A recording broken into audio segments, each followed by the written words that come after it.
انجمن ابنائے قدیم و assistant professor شعبہ Urdu Madras university doctor Aman Ullah M B صاحب سے ادباً ملتمس ہوں کہ صداقتی خطاب فرمائے۔ اپنا زمانہ آپ بناتے ہیں اہل دل، اپنا زمانہ آپ بناتے ہیں اہل دل، ہم وہ نہیں کہ جن کو زمانہ بنا گیا۔ نحمدہ نصلی علی رسولہ الکریم، اما بعد۔ مہمانان گرامی، بالخصوص جناب محمد شکیل اختر IPS، state chief information commissioner, استاد محترم پروفیسر قاضی حبیب احمد صاحب، سابق صدر شعبہ عربی فارسی و اردو مدراس یونیورسٹی، جناب پروفیسر مظفر علی شاہمری صاحب، سابق vice chancellor doctor Abdul Haq Urdu university Kurnool, جناب ڈاکٹر ذاکر حسین حفظہ اللہ، صدر شعبہ عربی فارسی و اردو، محترمہ ڈاکٹر غوثیہ سیدہ صاحبہ، معتمد عمومی انجمن ابنائے قدیم برائے اردو مدراس یونیورسٹی، عہدیداران انجمن ابنائے قدیم، اراکین مجلس عاملہ، اراکین مجلس مشاورت، حاضرین کرام، آداب و تسلیمات۔ سب سے پہلے خادم اردو ایوارڈ حاصل کرنے والے معتبر شخصیت جناب ڈاکٹر سید رفیق بادشاہ حسینی صاحب کو انجمن ابنائے قدیم کی جانب سے اور آپ تمام کی جانب سے ہدیہ تبریک پیش کرتا ہوں۔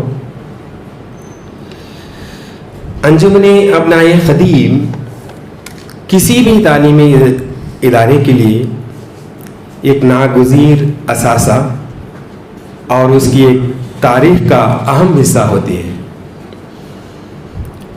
سابق طلباء اپنے تجربے، وسائل اور رسوخ کے ذریعے ادارے کو مالی امداد یا فنڈ ریزنگ، نئے منصوبوں کی سرپرستی اور بنیادی ڈھانچے کی بہتری میں مدد کرتے ہیں۔ تو یہ انجمن نہ صرف انجمن رہتی ہے بلکہ اس ادارے کی تعلیمی نصاب کی اپڈیٹ میں، تدریسی مواد میں بہتری اور مہمان لیکچرر، گیسٹ لیکچررز کے طور پر کار انجام دینے۔ ہمارے پاس ابھی لائیو ایگزامپل ہے کہ ہمارے ہی اس انجمن کے اراکین میں سے بعض اراکین اسی شعبے میں بحیثیت مہمان لیکچر جدید طلباء، جو موجودہ طلباء کے لیے ان کی رہنمائی بھی کرتے ہیں، ان کی تعلیمی بہتری کے لیے مزید مشورے بھی، تجاویز بھی دیتے ہیں۔ تو یہ سابق طلباء کے ساتھ جڑے رہنے کا ایک اہم پلیٹ فارم ہے جو آپس میں نیٹ ورکنگ کے مواقع پیدا کرتا ہے اور اپنے اہم جماعتوں کے ساتھ دیرینہ تعلقات کو تازہ کرنے کا ایک بہترین موقع فراہم کرتا ہے۔ سابق طلباء موجودہ طلباء کے لیے قیمتی مشیر بحیثیت مینٹر کار انجام دیتے ہیں۔ تو وہ کیریئر کے انتخاب میں، نوکری کی تلاش میں اور اعلیٰ تعلیم کے حصول میں عملی رہنمائی فراہم کرتے ہیں۔ تو دور حاضر میں انجمن ابنائے قدیم ایک بنیادی ضرورت ہے۔ تو تعلیمی اداروں کو مارکیٹ کی بدلتی ہوئی ضروریات کے مطابق طلباء کو تیار کرنا ہوتا ہے۔ سابق طلباء صنعت اور عملی طور پر اس کے نمائندے ہوتے ہیں اور ادارے کو درکار مہارتوں کے بارے میں فیڈ بیک دے سکتے ہیں۔ ہمارے درمیان ایک لائیو ایگزامپل موجود ہے۔ آج کے ہی ایوارڈ یافتہ جناب ڈاکٹر سید رفیق بادشاہ حسینی صاحب جرنلزم کے فیلڈ میں بہت ساری ان کو مہارتیں حاصل ہیں، تجربات ہیں، اور خود انہی کا بھی ایک مشورہ تھا کہ ہمارے اس شعبے میں ڈپلومہ ان جرنلزم کا ایک کورس کا انعقاد کیا جائے. اس کے لیے جو وسائل ہیں انشاءاللہ وہ اس کی بھی کوشش کر رہے تھے, اور عملی طور پر تربیت دینے کے لیے وہ خود آگے بڑھ رہے تھے. اور میں بھی یہی سوچ رہا تھا کہ ہمارے اردو ادب کے طلباء صرف ادب تک محدود نہ رہیں, اپنی اسکل کو بھی بڑھانے کے لیے, اپنے تجربات, اپنے اندر صلاحیتوں کو ابھارنے کے لیے جرنلزم ایک ایسا فیلڈ ہے جس پر بھی کام کیا جا سکتا ہے. آج کے دور پر ہمارے نوجوانوں کے لیے اشد ضروری بھی ہے. ہم لوگ آگے بڑھ رہے تھے, میں بھی اس کا سلیبس کے لیے بھی پروپوزل دینا چاہ رہا تھا, لیکن پھر بھی اس خدشے سے ہم لوگ رہ گئے کہ ہمارے نوجوان ادب کے مطالعے کے لیے ہی کلاسز کو آنا ہی ان کے لیے بہت دشواری ہو رہی ہے, یا تو وہ گران سمجھ رہے ہیں. تو ایسے میں ایک ایسی تکنیکی کورس جس کے لیے وسائل کی بھی ضرورت ہے, مالی لاگت بھی اس میں لگتی ہے, تو سب کرنے کے بعد پھر اگر کہیں وہ ناکارہ نہ رہ جائے, اس لیے فی الوقت ہم نے اس کو پاس کر رکھا ہے.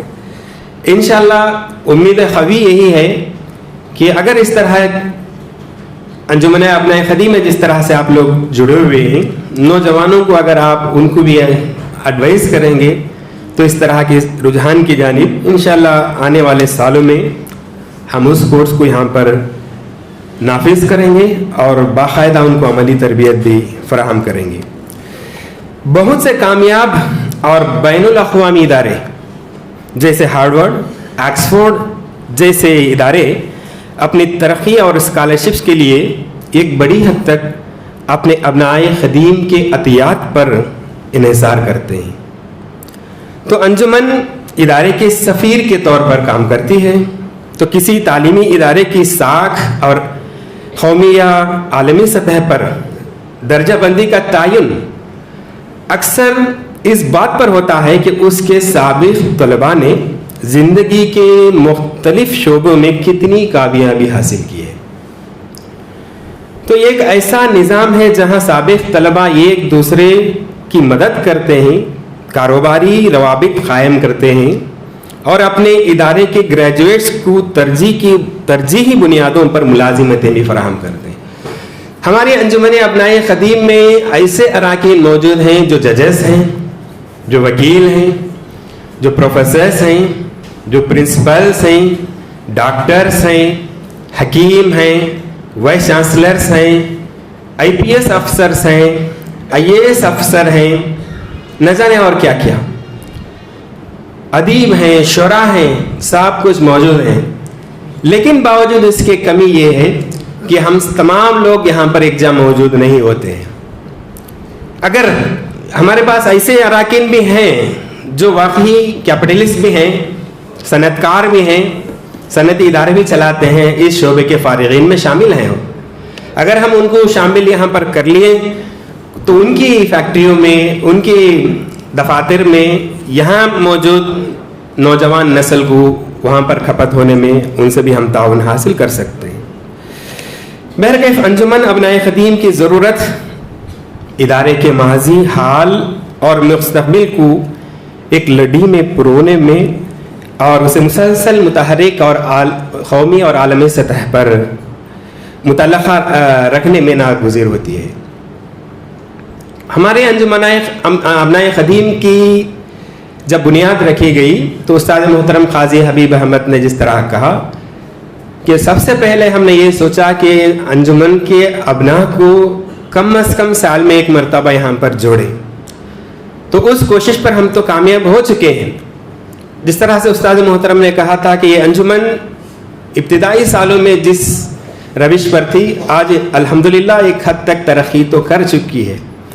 ابتدائی سالوں میں نہ ہی تو کوئی اس کا مالی یہ تھا, اکاؤنٹ تھا, نہ کوئی اس پر چندہ دیتا تھا, لیکن آج کل ذرا اس میں ترقی کی راہیں پر چل رہا ہے. آج الحمدللہ ایک حد تک مالی اعتبار سے کچھ حد تک ہم آگے بڑھ رہے ہیں. جب بات آئی ایوارڈ کی, اصل میں یہ بات تو پہلے بھی ہم نے سوچ رکھا تھا کہ ایوارڈ کیسے اظہر کے ساتھ دیا جائے, لیکن کیسے اظہر جب معاملہ آیا وہی ہوا کہ طرفداری ہوگی, فیورٹزم ہوگا. تو یہ جھمیلے سے باہر نکلنے کے لیے ہم نے ابتداءً یہی سوچا کہ بہتر یہی ہو کہ جو اردو کی خدمت انجام دیتا ہے اور اردو کی روٹی نہ کھاتا ہو, مطلب اردو کے پیشے سے وابستہ نہ ہو, اس کو ہم اگر ایوارڈ دیتے ہیں تو یہاں پر فیورٹزم سے ایک حد تک ہم بچ سکتے ہیں. یہ بنیادی سوچ ہماری رہی, ہم نے اسی کی بنیاد پر آگے بڑھ گئے, اس حساب سے ہم ایوارڈ دیتے آ رہے ہیں. لیکن بات یہی رہی کہ ہمارے ہی اراکین سے بھی ایک شکایتیں آئیں کہ بوڑھے لوگوں کو, ضعیفوں کو ایوارڈ دے کر کیا فائدہ, جبکہ ہم محنت کر رہے ہیں, ہمارا کوئی اعتراف نہیں ہو رہا ہے, ہمارا کیریئر میں ڈیولپمنٹ ہے, تو ہم کو بھی اعزاز دینی چاہیے تاکہ ہمارے کیریئر میں وہ اکاؤنٹیبلٹی میں آ جائے. وہ بھی بات صحیح ہے. جس طرح سے ابھی آج کے ایوارڈ ڈی نے بھی یہی بات رکھی ہے کہ صرف یہاں تک محدود رہنے سے اس ایوارڈ سے زندگی میں کوئی فروغ تو نہیں ہوتا ہے. جی بہتر ہے, اب دونوں چیزیں صحیح ہیں. اب میں سوچ رہا ہوں کہ یہ جو ہم نے ایوارڈ قائم کیا ہے, سالانہ ایک ایوارڈ جو خادم اردو ایوارڈ دیا جا رہا ہے, اس کو برقرار رکھا جائے, اس میں کوئی تعامل نہ ہو, اس میں کوئی رکاوٹیں نہ ہوں, اس کو جاری رکھا جائے. اور اسی کے ساتھ ساتھ ایک ایوارڈ یہ بھی اب شامل کر لیا جائے اگلے سال سے ہی, جو کہ صحیح زر پر مشتمل ہو اور نوجوان قلمکار بھی ہو, ادیب ہو یا شاعر ہو. جس طرح سے ساہتیہ اکیڈمی میں بھی ہوتا ہے یوا پرسکار ایوارڈ ہوتا ہے, جو 30 سال کے اندر ہونے والے نوجوان قلمکاروں کو, ادیبوں کو ایوارڈ دیا جاتا ہے. اس میں کیسے زر بھی ہوتا ہے, اعتراف بھی ہوتا ہے, سند بھی ہوتی ہے. کیوں نہ ہم بھی اسی پر عمل کریں, اس سے دونوں فائدے بھی ہو جائیں گے. ایک جو انجمن کا مقصد ہے, جو اپنی تاعمر اردو کی خدمت کے لیے گزارتا ہے, اس کا اعتراف بھی ہو جائے. وہ ایوارڈ خادم اردو ایوارڈ کے نام سے ہی رہے, اس کو جاری رکھیں. اور اس کے ساتھ ایک نوجوان کے لیے جو ایوارڈ ہم انشاءاللہ اگلے سال اس انجمن کی اراکین, عہدیداران اور مشاورتی کمیٹی کی اجازت سے, منظوری سے ہم دینا چاہیں گے. وہ کمیٹی میں ہم طے کریں گے کہ اس ایوارڈ کا نام کیا دیا جائے اور کیسے زر کیا متعین کیا جائے. یہ انشاءاللہ ہم اگلی نشستوں میں اس پر بات کریں گے. میں سوچتا ہوں کہ ابھی وقت زیادہ ہو گیا ہے, ہم کو 1 گھنٹے کا لیکچر بھی سننا ہے اور تمثیلی مشاعرے سے بھی نپٹنا ہے.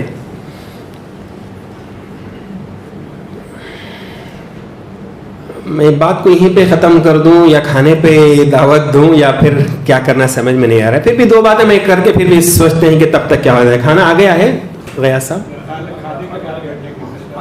جی ٹھیک ہے, تو آپ اطمینان سے بات کر سکتے ہیں. 2 منٹ کے لیے لوں گا, میں زیادہ آپ کا وقت ضائع نہیں کروں گا. یہ شعبہ عربی فارسی اردو مدراس یونیورسٹی واقعی ایک تاریخی اہمیت کا حامل ہے. یہاں پر تاریخی خدمات انجام دے چکے ہیں. یہاں پر معتبر, مؤثر ادباء و شعراء, ماہرین تعلیم یہاں پر خدمات انجام دے چکے ہیں, اور انہی کے نقش قدم پر چلتے ہوئے ہمارے اساتذہ کرام بھی اس شعبے کی ترقی میں اپنے آپ کو لگائے اور سبکدوش ہو چکے ہیں. آج ہماری باری آئی ہے اور ہم بھی اس سفر میں طے کرتے ہوئے اپنا مقام لے کر اپنی نشست پر بیٹھ جائیں گے. اب سوچنے کی بات یہ ہے کہ ہماری نئی نسل, نوجوان نسل واقعی اس شعبے سے استفادہ کر رہی ہے کہ نہیں. ہمارے ہی مختصر علاقوں میں لوگوں کے درمیان یہ اویئرنیس بھی نہیں ہے کہ شعبہ اردو مدراس یونیورسٹی قائم ہے, جہاں پر تعلیمی وسائل موجود ہیں, جید اساتذہ موجود ہیں, ماہرین ہیں, جن سے استفادہ کرنے کے لیے سرکار موقع دے رہی ہے. کیا ہمارے نوجوان اس سے استفادہ کر رہے ہیں؟ کیوں نہیں کر رہے ہیں؟ یہ ہم کو سوچنے کی بات ہے. ہر ایک فرد یہاں پر جو بھی بیٹھے ہیں اپنے اپنے محلوں میں اس بات کی تشہیر کریں کہ مختلف کورسز یہاں پر فراہم کیے جاتے ہیں. ہم حکومت پر شکایتیں کرتے ہیں کہ حکومت جو ہے اردو کو ختم کر رہی ہے. یہ اور بات ہے کہ تمل ناڈو میں کوئی اور زبان کے لیے اسکول نہیں ہے, ملیالم اسکول نہیں ہے, تیلگو کے لیے باقاعدہ اسکول نہیں ہے, لیکن حکومت تمل ناڈو نے گورنمنٹ اردو اسکول کے نام سے آج بھی باقاعدہ اس کو قائم رکھا ہے. لیکن اس جانب ہم لوگ نہیں دیکھتے ہیں, شکوے شکایتوں میں گلوں میں رہتے ہیں کہ اب تو 10ویں میں جماعت میں اردو لکھنے کے لیے منع کر دیا گیا. جو چیز ہے, بریانی ریڈی ہے, اس کو کھائیے نا. آپ یہ کہہ رہے ہیں کہ بریانی ہے نہیں, ہم کو حلیم کی ضرورت ہے, اس کو آپ برقرار رکھ لیں گے تو آپ کی مانگ رہے گی تو حکومت آپ کو سر جھکا کر آپ کے پورے مطالبے پورے کرے گی. جتنے بھی اردو میڈیم اسکولز ہیں وہاں پر آپ جھانک کر دیکھ لیجئے کہ ہمارے طلبہ کتنے پڑھتے ہیں. یہاں پر ہمارے درمیان اراکین میں سے ایک بلاک ایجوکیشن آفیسر, ایک بلکہ 2-4 ہیں, وہ جانتے ہیں کہ اردو میڈیم کے جو اسکولز ہیں, ایک بوائز کے لیے ہوتا ہے, ایک گرلز کے لیے ہوتا ہے, ایک ہی احاطے میں یہاں پر 2 طالب علم ہوتے ہیں, وہاں پر ایک. اب حکومت یہاں پر 2 اساتذہ اور ایک ہیڈ ماسٹر کو رکھتی ہے, ادھر بھی 2 اساتذہ اور ایک ہیڈ ماسٹر کو رکھتی ہے. آپ ذرا سوچ کر دیکھیے, آپ ایک فیکٹری چلا رہے ہیں, کوئی پروڈکشن نہیں آ رہا ہے, لیکن آپ جو ہے وہاں پر ملازمین کو رکھ کے تنخواہ دیں گے. جب ہم اپنی بات کو سوچ رہے ہیں تو حکومت پر یہ میں یہ لاگو نہیں کرتا ہوں, حکومت کی یہ ضروری ہے اور ان کے قانون کے تحت ان کا فرض بنتا ہے کہ کوئی بھی مائنارٹی لینگویج کو وہ کبھی نہیں ختم کرے گی, نہ ہی ختم کر سکتی ہے کانسٹیٹیوشن کے مطابق. لیکن میں یہ کہنا چاہ رہا ہوں کہ جو اردو داں ہیں, اردو والے ہیں, ہم شکایتیں کرنے سے پہلے اپنے علاقوں کے اردو اسکولوں کا جائزہ لیں جہاں ہم رہ رہے ہیں. ہمارے طلباء کو ہم اردو میڈیم اسکول میں کیوں نہیں پڑھا رہے ہیں؟ جب آپ سب مل کر اردو لینگویج کا مسئلہ جب کھڑا کریں گے تب آپ کی مجمع زیادہ ہو, ماس آپ کا ریپرزنٹیشن ہو, تو حکومت سر نگو ہو کر آپ کے مطالبے کو ضرور قبول کرے گی. جب حکومت اگر اجازت بھی دیتی ہے تو وہاں پر بھی ہمارے لوگ پیچھے ہٹتے ہیں کہ ہم کیوں اس کو لیں, تمل میں پڑھے تو نوکری ملتی ہے. دیکھیے, پڑھنا, نوکری ملنا یہ سب مقدر کی بات ہے. آپ کے اندر صلاحیت ہو تو یقیناً کسی بھی فیلڈ میں جو ہے آپ نکھر سکتے ہیں, چمک سکتے ہیں. یہ شعبہ عربی فارسی اردو صدر شعبہ جو ہیں ڈاکٹر ذاکر حسین صاحب, میں ان کا مشکور ہوں, ممنون ہوں کہ اس ابنائے قدیم کی میٹنگ کی وساطت سے آپ نے جب یہاں پر تقریر کی تو اردو میں سوچتا ہوں کہ وہ یہاں پر آنے کے لیے اردو سیکھ لیا ہے انہوں نے. تو اب میں آپ سے یہ ڈیمانڈ بھی کروں گا کہ آپ مجھے عربی بھی سکھا دیجئے. یہ تال میل سے جو ہے میں بھی عربی سیکھ لوں گا اور آپ بھی انشاءاللہ اردو سیکھ لیں گے اور یہ کارواں آگے بڑھتا ہی رہے گا. آپ تمام کا میں بے حد ممنون و مشکور ہوں. پر اردو پڑھائی جاتی ہے, وہاں پر بیسٹ اردو اسٹوڈنٹ ایوارڈ کے لیے منتخب کیا گیا ہے پہلی مرتبہ انجمن ابنائے قدیم کی جانب سے. تقریباً 16 کالج سے یہاں پر ایک طالب علم کا نام آیا ہے جو best Urdu student of the year کی حیثیت سے مہمان خصوصی کے ہاتھوں سند حاصل کریں گے, میمنٹو حاصل کریں گے کھانے کے بعد. اور پھر اس کے ساتھ ساتھ بہت سارے افراد ہیں جن کے لیے بھی یہاں پر اسناد وغیرہ ہیں, پریز ڈسٹریبیوشن وغیرہ بھی ہوگا. تو اگلے سال کے لیے 10,000 سالانہ جو کسی زر کا اعلان بھی انہوں نے کیا ہے, تو اس پر بھی بات ہوگی. تو آپ سب لوگ یہاں اسٹیج پر آ جائیے, اس کے ساتھ ہم کھانے پہ جائیں گے, پھر واپس آ جائیں گے. ڈاکٹر اعجاز مدرسی صاحب یہاں پر آئے ہیں, تو آپ جو ہے اپنے والد محترم کا کلام سنیں گے, تو اس لیے مشاہدہ ہم منتظر ہیں.